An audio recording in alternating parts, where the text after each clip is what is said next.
प्रदेश में भ्रष्टाचार के खिलाफ हिमाचल सरकार की बड़ी कार्रवाई। संदिग्ध ओडीआई अधिकारी की सरकारी पदों से छुट्टी। विधानसभा में प्रश्नकाल के दौरान सीएम सुक्खू ने दी जानकारी।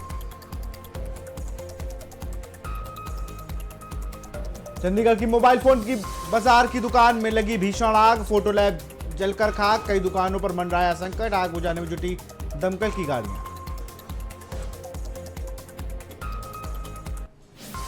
हरियाणा राज्यसभा चुनाव में क्रॉस वोटिंग को लेकर भाजपा के चुनाव प्रभारी और पूर्व प्रदेश अध्यक्ष सतीश पूनिया ने कांग्रेस पर बोला तीखा हमला।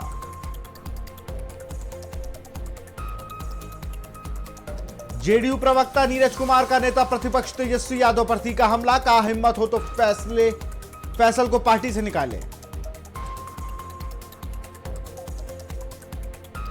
झारखंड में अंधविश्वास के चलते एक ही परिवार के 3 लोगों की हत्या। रिश्तेदार ने ही धारदार हथियार से ली जान।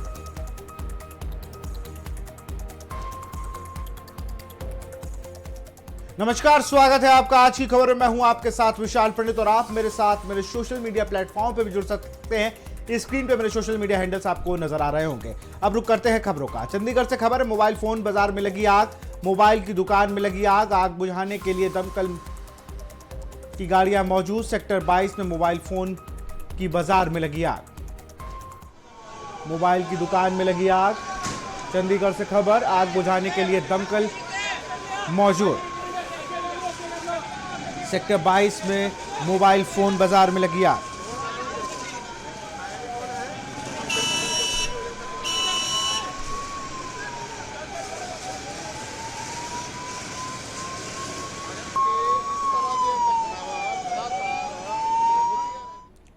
हिमाचल प्रदेश में भ्रष्टाचार के खिलाफ सरकार अब पूरी तरह सख्त नजर आ रही है। मुख्यमंत्री सुखविंदर सिंह सुक्खू ने संदिग्ध ओडीआई अधिकारियों के खिलाफ बड़ी कार्रवाई के निर्देश दिए हैं। विधानसभा के प्रश्नकाल के दौरान मुख्यमंत्री सुक्खू ने साफ कहा कि ऐसे अधिकारियों को अहम सरकारी पदों से हटाया जा रहा है जो भ्रष्टाचार या संदिग्ध कार्यप्रणाली में लिप्त पाए जा रहे हैं। उन्होंने स्पष्ट किया कि सरकार सिर्फ आश्वासन देने में विश्वास नहीं रखती बल्कि सीधे कार्रवाई कर रही है।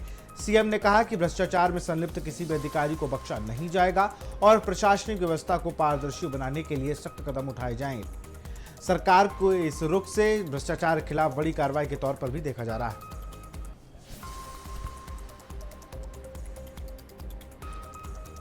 चंडीगढ़ में एक सनसनीखेज वारदात सामने आई है, जहां जिम के बाहर एक युवक की गोली मारकर हत्या कर दी गई। मृतक की पहचान चरणप्रीत सिंह के रूप में हुई। जानकारी के मुताबिक चरणप्रीत सिंह जैसे ही जिम से बाहर निकले तभी बाइक सवार हमलावरों ने उन पर ताबड़तोड़ फायरिंग शुरू कर दी। हमलावरों ने करीब 10 से 12 राउंड फायर किए और मौके से फरार हो गए। घटना के बाद घायल अवस्था में चरणप्रीत सिंह को तुरंत पीजी अस्पताल चंडीगढ़ में ले जाया गया, लेकिन डॉक्टरों ने मृत घोषित कर दिया। मिली जानकारी के अनुसार चरणप्रीत सिंह प्रॉपर्टी डीलर का काम करते हैं। पुलिस सूत्रों के मुताबिक मृतक को पहले भी एक गैंग की तरफ से धमकियां मिल चुकी थी। ऐसे में इस हत्या के पीछे गैंग वॉर की आशंका जताई जा रही है। पुलिस मामले की जांच में जुटी है। आसपास के सीसीटीवी फुटेज भी खंगाले जा रहे हैं। इस समय की सबसे बड़ी खबर चंडीगढ़ सेक्टर 9 से आ रही है, जहां पे एक व्यक्ति के ऊपर ताबड़तोड़ गोलियां चलाई गई। एक व्यक्ति जो जिम से बाहर निकला तभी 2 हमलावर मोटरसाइकिल के ऊपर बैठ के आए। हेलमेट उन्होंने डाले हुए थे। जैसे ही वो शख्स गाड़ी में बैठने लगा तो हमलावरों ने उनके ऊपर 8-10 गोलियां चलाई और ताबड़तोड़ गोलियां चलाने के बाद वो फरार हो गए। हेलमेट डालने की वजह से उनकी पहचान नहीं हो सकी। जैसे ही व्यक्ति को गोलियां लगी तो मौके पर ही उसकी डेथ होगी और अभी सारी एरिया को पुलिस ने यहाँ पे सील कर दिया गया और फ्रांसिक टीम यहाँ पे पहुँच चुकी है। मामला जो सामने आया है वो आपसी रंजिश का लगता है। यहाँ बिजनेस में आपसी तकरार का मामला फिलहाल पहले ये सामने आया और थोड़ी देर में ये पता चल पाएगा, क्योंकि पुलिस द्वारा जितने भी एरिया थे वो सील किए गए हैं। सीसीटीवी की खंगालने शुरू कर दी और कहाँ से हमलावर आए और कहाँ चले गए ये थोड़ी देर में पता चलेगा। और फिलहाल सेक्टर 9 में ये मामला सामने आया और मौके पर ही उस व्यक्ति की डेथ हो गई। और आपको ये भी बता दें, कल रात को भी पंजाब यूनिवर्सिटी में ताबड़तोड़ गोलियां चली। तो 2 दिन में काफ़ी चंडीगढ़ में काफ़ी देखने को मिला है कि जो हमलावर हैं या जो शरारती अंसर हैं उनके हौसले बड़े बढ़ चुके हैं।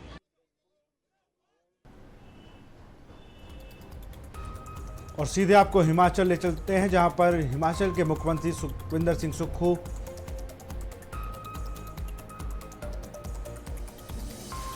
क्या कुछ कह रहे हैं, सुन लेते हैं। किसानों के हाथ में पैसा देने की कोशिश कर रहे हैं और किसानों को कह रहे हैं कि जो प्राकृतिक रूप से गेहूँ उगाया जाएगा, ये सब पिछले वर्ष की योजना है। एक वर्ष बाद फसल आती है तो उतने ही चीजें की जाएगी। तो निश्चित तौर पर इस जब व्यवस्था परिवर्तन इस क्षेत्र में कृषि के में होगा तो निश्चित रूप से आने वाले समय में 2, 4 साल 5 सालों में ये इससे आय के साधन किसानों के बढ़ेंगे। अब उन चीज़ों को कहना कि हिमकेयर में हमने 1000 करोड़ दिया, इनके समय कितना था? 350 करोड़ था। हमने सहारा में 202 करोड़ दिया। इनकी जो अच्छी योजना है उसमें पैसा तो हमारी सरकार ने दिया, गिना रहे थे कि हमने स्टार्ट की। इसी तरह हम जो हमारी योजनाएं अभी चली है इसका लाभ सीधा किसानों को हो रहा है, इसका फायदा उनको होगा। आपने सदन में कहा कि नेता प्रतिपक्ष भी झूठ कह रहे, गलत आंकड़े रख रहे हैं, प्रिविलेज आप भी लाएंगे क्या? नहीं, वो ऐसा है कि ये राजनीतिक में ना राजनीतिक तरीका अपनाने का एक तरीका होता है। खबर कैसे बने तो आंकड़े तो उन्होंने गलत रखे। हमारे समय में 40 करोड़ गया, वो भी उन्होंने आपके सामने रखा। फिर ये भी बोले कि मैं तो मुख्यमंत्री हूँ, मैं जानता हूँ कि ऐसे कोई पुलिस वाला नहीं आ सकता, वो भी उन्होंने गलत कहा। फिर तीसरी बात उन्होंने गलत सहारा योजना की गलत कह दी। तो ये ना स्टैंडिंग लैंग्वेज होती है। अब उनको दिखता है कि क्योंकि विडम्बना ये है कि भारतीय जनता पार्टी 5 गुटों में बटी हुई है और उसके कारण जयराम ठाकुर जी को जो उनके गुट के कुछ एमएलए उनके साथ चल रहे हैं वो कहीं खिसक ना जाए, तो वो हमेशा हर दिन ये साबित करने की कोशिश करते हैं कि इस प्रदेश में मैं ही विपक्ष एक नेता हूं जो सरकार के खिलाफ बोलता हूं। क्योंकि इनके जो दूसरे गुट के लोग हैं वो दिल्ली में जाके दिल्ली में केंद्रीय नेताओं को ये बोलते हैं कि जी वहाँ विपक्ष कुछ नहीं कर पा रहा है। अब कर इसलिए नहीं पा रहा क्योंकि ये आपस में 5 गुटों में बटे हुए हैं। जयराम जी अपनी कुर्सी बिछाने में लगे हुए। जयराम जी को आप भी देखते हैं कि वो फट से ऊपर खड़े हो जाते हैं, छोटी छोटी बात पर खड़े हो जाते हैं। उन्हें गुस्सा नहीं करना चाहिए, उन्हें अपने स्वभाव को शांत रखना चाहिए। पॉलिटिक्स में ग्रुप चलते हैं, 4 हो या 5 गुट है, उन्हें उसमें तनाव नहीं आना चाहिए और इस तरह भी तनावग्रसित रहकर राजनीति नहीं चलती। तो मैं ये कहना चाहता हूँ कि जयराम ठाकुर जी जो है वो सिर्फ अपना विधायक दल के नेता पद को बचाने के लिए जोर जोर से बोलकर और बात काटकर अपनी बात को प्रकाशन के माध्यम से आगे लाना चाहते हैं, चाहे वो पत्रकारिता का माध्यम है चाहे सोशल मीडिया का माध्यम। सर, एक मुद्दा सुरेश जी के सवाल पर भी उठा था कि खाली बिल्डिंग है उन पर 1000 करोड़ रुपए। देखो 1000 करोड़ रुपए की खाली बिल्डिंगें जयराम ठाकुर जी ने अपने ठेकेदार मित्रों को मदद करने के लिए पहुंचाई। 1000 करोड़ की तो वो बिल्डिंगें जो अभी जानकारी में आई है, जो बड़ी बड़ी बिल्डिंगें बना दी ऐसी जगह पर जहां उसका उपयोग कहाँ किया जाए। या तो हॉस्पिटल में पैसा लगाते जैसे कि हमने मेडिकल कॉलेज में पैसा लगाया। ये बड़ी बिल्डिंगें बनाई क्यों है? अब 50-50 करोड़ की छतरी में एक बिल्डिंग है 50 करोड़ की, जिसमें 32 बच्चे ITI के, फिर 32 बच्चों को आप स्कॉलरशिप 5000 रुपये का स्टाइपेंड देकर किसी डिस्ट्रिक्ट ITI में दाखिल करवा दो। तो जो गवर्नेंस का मॉडल पिछली भारतीय जनता पार्टी की सरकार का था वो लुटाने का था। हमारा जो मॉडल है, ना तो हम प्रदेश की संपदा को लूटेंगे ना ही लूटने देंगे, ये हमारा मॉडल है। और इसीलिए हम जो योजनाएं ला रहे हैं, चाहे शिक्षा क्षेत्र में हम क्रांतिकारी परिवर्तन ला रहे हैं, चाहे हेल्थ सेक्टर में हम क्रांतिकारी परिवर्तन ला रहे हैं, चाहे ग्रामीण अर्थव्यवस्था में हम क्रांतिकारी परिवर्तन ला रहे हैं, चाहे पर्यटन में परिवर्तन ला रहे हैं। ये एक सोच है, ये सोच पहले लानी पड़ेगी, फिर उसके आगे इस कार्य को तेजी से करना पड़ेगा। इन सब चीजों को हम लाकर आगे बढ़ने की कोशिश कर रहे हैं। जयराम जी ठाकुर जी के समय जो गवर्नेंस अगर अच्छी करना चाहते हैं, गुड गवर्नमेंट के लिए गुड गवर्नेंस का होना जरूरी है, अच्छे शासन के लिए अच्छे प्रशासन का होना जरूरी है। अगर उनका अच्छा प्रशासन होता तो चुनावों से पहले 5000 करोड़ की रेबिया बांटने के बाद भी वो दोबारा सत्ता में नहीं आए। तो मैं गवर्नेंस की बात ये कहना चाहता हूँ कि 70,000 करोड़ के लगभग 48 से 54,000 करोड़ के बीच में उन्हें RDG मिली है और तकरीबन 13 से 16,000 के करीब उनको GST कंपनसेशन मिला है। जब पूर्व मुख्यमंत्री वीरभद्र सिंह जी सरकार छोड़ के गई थी, उस समय हिमाचल प्रदेश की हमारी सरकार पर 48,000 करोड़ रुपए का कर्ज था। अगर 70,000 करोड़ में से वो पूरा 48,000 करोड़ रुपया माफ भी कर देते तो भी उनको 23। हिमाचल में नशे की रोकथाम के लिए समाज के हर वर्ग की सहभागिता जरूरी है, वरना आने वाला वक्त गंभीर परिणाम देगा। यह बात नशा निवारण बोर्ड हिमाचल प्रदेश के मुख्य संयोजक नरेश ठाकुर ने आज की खबर संवाददाता जीवन कुमार से विशेष बातचीत में कही। नरेश ठाकुर ने कहा कि हिमाचल प्रदेश सरकार द्वारा नशे के खिलाफ शुरू की गई मुहिम के सकारात्मक परिणाम सामने आ रहे हैं। संयोजक नशा निवारण बोर्ड नरेश ठाकुर जी खास बातचीत के लिए मेरे साथ है। सर, नशा हिमाचल में अभिशाप की तरह पनप रहा है, किस तरह के विशेष प्रयास बोर्ड द्वारा किए जा रहे हैं? देखिए, हिमाचल प्रदेश में नशा निवारण बोर्ड जो है वो हिमाचल प्रदेश के अंदर जैसे आपके इंस्टीट्यूशंस हैं, आपके पंचायतें हैं और आपके जो समूह हैं, उनके साथ मिलकर एक विशेष अभियान शुरू कर रहा है, जिससे जो आने वाली पीढ़ी है और जो बच्चे इसकी गिरफ्त में नहीं आए हैं, उनको उस चीज़ से बचाने के लिए विशेष अभियान शुरू कर रहे हैं। और विशेष कर हमारा जो एक लक्ष्य है कि हर जिला में जाकर ऐसे अभियानों का आयोजन किया जाए और जो बच्चे हैं और जो समाज है उसको जागरूक किया जाए। जी बिल्कुल, इनाम तक दिए जा रहे हैं सरकार द्वारा, आपके बोर्ड द्वारा भी। देखिए, हिमाचल प्रदेश के माननीय ठाकुर सुखविंदर सिंह सुक्खू जी ने विशेषकर इस जो एंटी चिट्टा है उसके लिए वो बहुत गंभीर हैं और ऐसे जो आने वाला कल की पीढ़ी है और बच्चों का जो भविष्य है उसको सुरक्षित रखने के लिए उन्होंने इस अभियान को एक जन आंदोलन का नाम दिया है।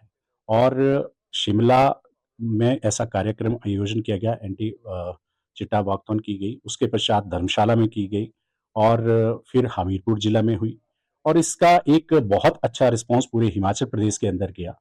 और आप देखेंगे कि आज लोग जागरूक हो रहे हैं और जो हिमाचल प्रदेश के माननीय मुख्यमंत्री जी ने एक इसके लिए इनाम की घोषणा जो की है, तो आज उसके माध्यम से सूचनाएं प्राप्त हो रही हैं और ऐसे लोगों को गिरफ्तार किया जा रहा है जो इन सब मामलों में संमिलित पाए जा रहे हैं, उनकी संपत्तियों को भी जब्त किया जा रहा है।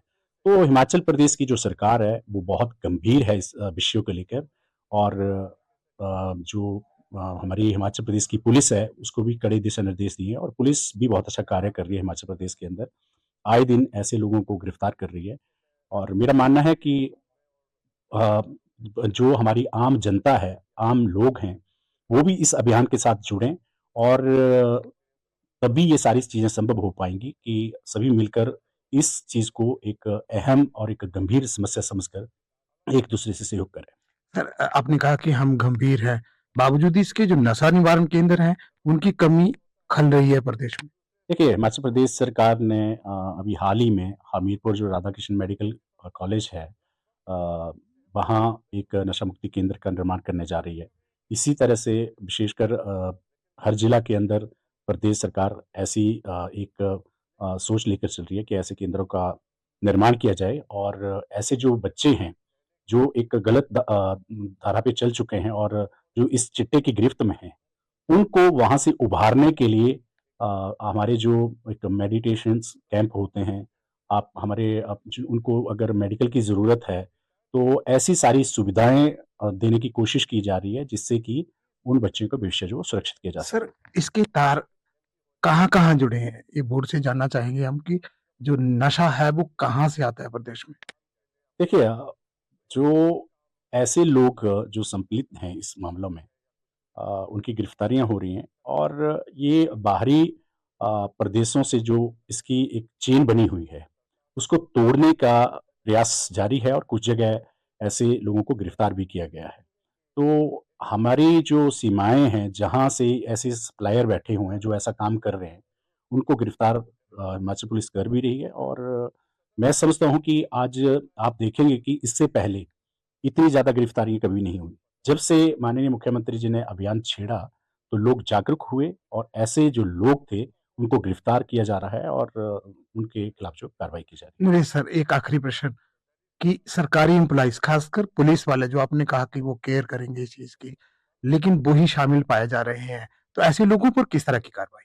देखिए, माननीय मुख्यमंत्री जी के कड़े दिशा निर्देश हैं कि कोई भी व्यक्ति हो, चाहे वो किसी भी पद पर बैठा हो, चाहे वो पुलिस का अधिकारी हो या भिन्न-भिन्न जो हमारे प्रशासन हैं, उनके कोई अधिकारी हों या कोई भी व्यक्ति चाहे वो किसी भी पद पर हो, अगर ऐसी गतिविधियों में सम्मिलित पाया जाता है, तो उसके खिलाफ कड़ी कार्रवाई की जा रही है और पहले भी कार्रवाई हो चुकी है और अगर ऐसा कोई पाया जाता है, तो उनके खिलाफ जो है, जो कानूनी कार्रवाई है, वो भी होगी और अ, उनकी जो नौकरी है, वो भी जा सकती है। धन्यवाद सर। हरियाणा राज्यसभा चुनाव में क्रॉस वोटिंग को लेकर भाजपा के चुनाव प्रभारी और पूर्व प्रदेश अध्यक्ष सतीश पूनिया ने कांग्रेस पर तीखा हमला बोला। भीलवाड़ा पहुंचे पूनिया ने कहा कि क्रॉस वोटिंग किसी टांगा टोली भय या प्रलोभन से नहीं होती, बल्कि यह अंतरात्मा की आवाज पर होती है। कांग्रेस को देश भर में उसकी नीति, विचार और व्यवहार के कारण नकार दिया गया है, इसलिए कोई भी डूबते जहाज में बैठना नहीं चाहता।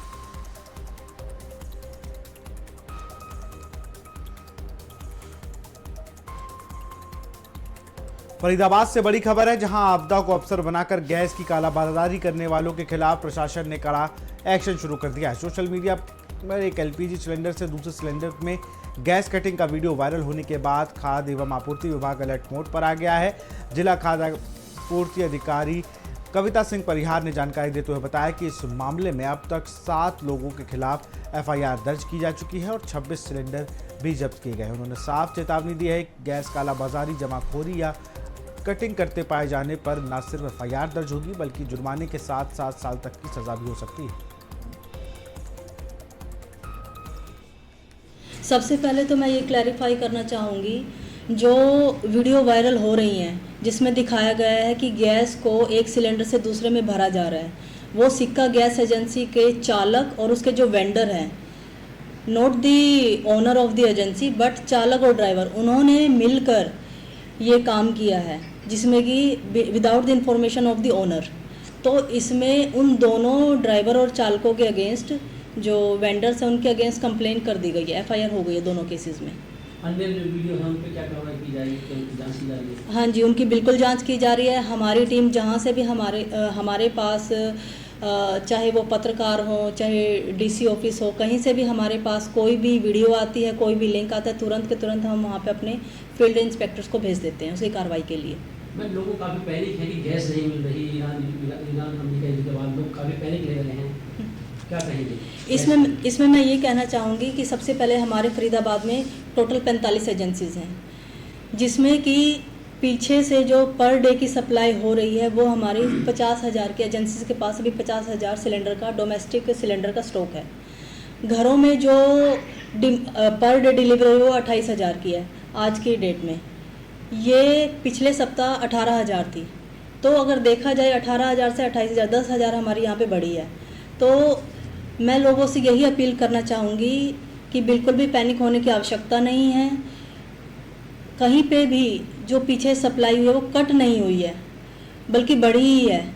यहाँ पे जो आपने पूछा कि क्यों इतनी लंबी लगी हुई है, कतार इतनी लंबी हुई है, उसका कारण ये है लोग पैनिक होकर के बुकिंग एडवांस करा रहे हैं अपनी, जो कि 25 दिन का गैप उनको लेना चाहिए।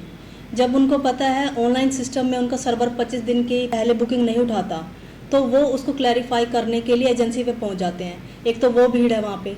दूसरा, ऑयल मार्केटिंग कंपनी की तरफ से ये हिदायत आई है, हर बेनिफिशियरी और कंज्यूमर की KYC होगी। इस KYC कराने के लिए वो लाइन में लगे हुए हैं। तीसरा है, कुछ है पैनिक बुकिंग। कुछ हमारे पास कस्टमर ऐसे भी हैं जिन्होंने 9-10 महीने से कोई बुकिंग नहीं करवाई, मगर अचानक ही इस सिचुएशन में वो बुकिंग करवा रहे हैं। या तो ये हो सकता है कि वो सिलेंडर को बुक करके किसी और को दे रहे हैं। सबसे पहले तो मैं ये हिंदुओं के पवित्र चैत्र नवरात्रि व्रत कल से शुरू हो रहे हैं। ऐसे में हिमाचल प्रदेश के विश्व विख्यात शक्तिपीठ श्री नैना देवी मंदिर की भव्य सजावट का कार्य शुरू हो गया है।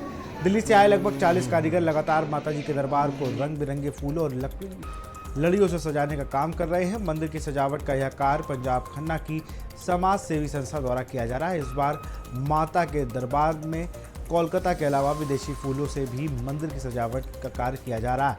माता श्री नैना देवी के दरबार में 19 मार्च से माता जी के चैत्र नवरात्रि बड़ी धूमधाम के साथ शुरू हो रही है, जिसके चलते हर वर्ष माताजी के दरबार की भव्य सजावट की जाती है। माताजी के दरबार को रंग बिरंगे फूलों से, लाइटों से भव्य रूप से सजाया जाता है और इस बार भी सजावट का कार्य बखूबी किया जा रहा है। हर साल की तरह इस साल भी चैत्र नवरात्र के उपलक्ष्य में तैयारियां आरंभ हो गई आज से, इसीलिए सारी टीम हाजिर है। कलकत्ता से स्पेशल फ्लावर आ रहे हैं, इंपोर्टेड फ्लावर्स भी आ रहे हैं, बाकी पूरा डेकोरेशन का पूरा काम होगा। बिलासपुर से बड़ी खबर है, जहां नशे के खिलाफ चलाए जा रहे विशेष अभियान के तहत पुलिस को बड़ी सफलता हाथ लगी है। थाना गुमरावी की पुलिस टीम ने कीरतपुर नेर चौक 4 लेन पर चेकिंग के दौरान 616 ग्राम चरस बरामद करते हुए 6 युवकों को गिरफ्तार किया है। जानकारी के मुताबिक पुलिस टीम गश्त पर थी।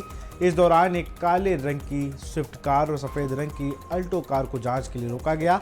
तलाशी के दौरान स्विफ्ट कार की सीट के नीचे रखे पाउच से चरस बरामद हुई। पुलिस ने मौके पर ही सभी आरोपियों को हिरासत में ले लिया और उनके खिलाफ एनडीपीसी एक्ट के तहत मामला दर्ज कर आगे की कार्रवाई शुरू कर दी। पुलिस का कहना है कि नशे के खिलाफ अभियान आगे भी इसी तरह सख्ती से जारी रहेंगे।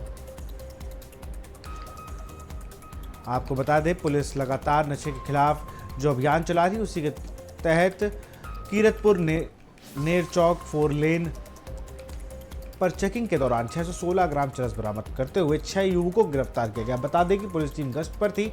इसी दौरान एक काले रंग की स्विफ्ट कार और सफेद रंग की अल्टो कार को जांच के लिए रोका गया। तलाशी के दौरान स्विफ्ट कार की सीट के नीचे रखे पाउच से चरस बरामद हुई। पुलिस ने मौके से सभी आरोपियों को हिरासत में लिया और उनके खिलाफ एनडीपीसी एक्ट के तहत मामला दर्ज कर लिया है।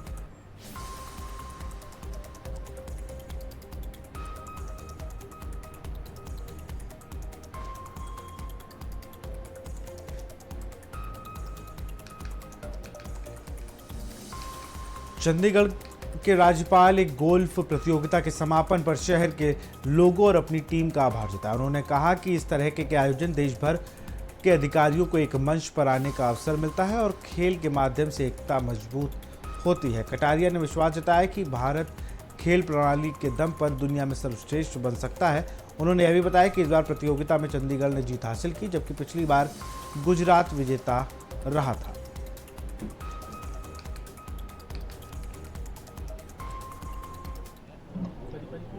गोल्फ प्रतियोगिता जो चंडीगढ़ को दी है, देने वालों का बहुत बहुत धन्यवाद। हमने उसका प्रयत्न किया, इसलिए हमारी टीम को भी धन्यवाद। मैं सोचता हूं कि खेल की इस व्यवस्था से एक भारत श्रेष्ठ भारत है।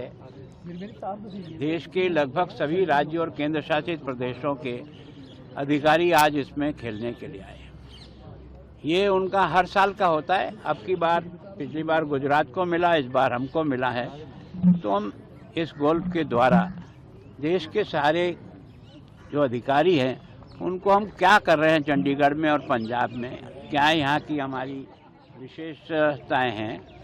कारण क्या है कि ये जो 3 कानून को जब लागू किया तो उसमें पहला स्थान चंडीगढ़ का रहा और इन 3 कानूनों में भी जिस प्रकार की एक तरह से दर्ज होकर के उसका फैसला हो, उसमें भी चंडीगढ़ अभी नंबर 1 पर है।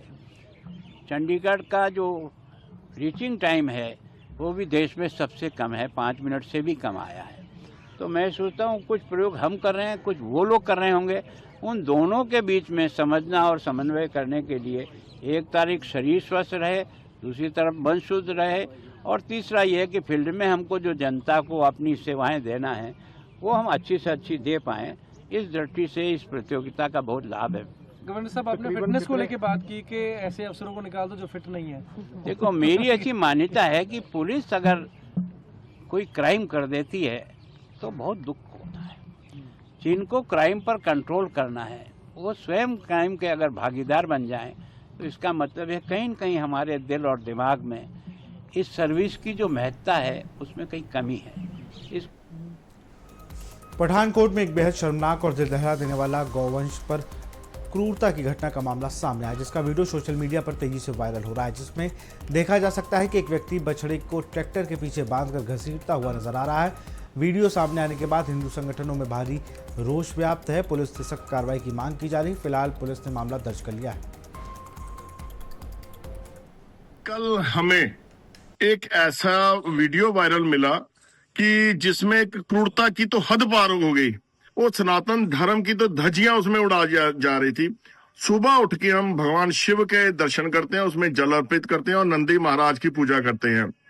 पर वो इंसान अपने ट्रैक्टर के पीछे नंदी महाराज जी को पीछे बांध के क्रूरता से पीछे घसीटता हुआ लेके जा रहा था, और इसका हमने पुरजोर विरोध कर रहे हैं। और आने वाले दिनों में अगर हमें कहीं से भी इंसाफ नहीं मिला तो हम इसके सड़कों पे उतर जाएंगे। हरियाणा के कुरुक्षेत्र में गैस सिलेंडर से धमाके का मामला सामने आया। यहां बुधवार सुबह एक घर में गैस सिलेंडर में अचानक धमाके के साथ आग लग गई। यारा गांव में इस हादसे से 3 बच्चों के साथ परिवार के 8 सदस्य झुलस गए। इस लोगों को पड़ोसियों द्वारा निजी अस्पताल में भर्ती कराया गया। वहीं आग की सूचना मिलते ही फायर ब्रिगेड की गाड़ियां मौके पर पहुंची। साथ ही कड़ी मशक्कत के बाद आग पर काबू पाया गया। इतना ही नहीं, सिलेंडर में धमाका इतना तेज था कि रसोई की टाइल से टूट गई। साथ ही घर की दीवारों पर दरारें आ गई और दरवाजा उखड़कर दूर जा गिरा। धमाका इतना तेज था कि आसपास के घरों में भी कंपन महसूस किया गया। तो फिलहाल खबरों में इतना ही। देखते रहिए आज की खबर। नमस्कार।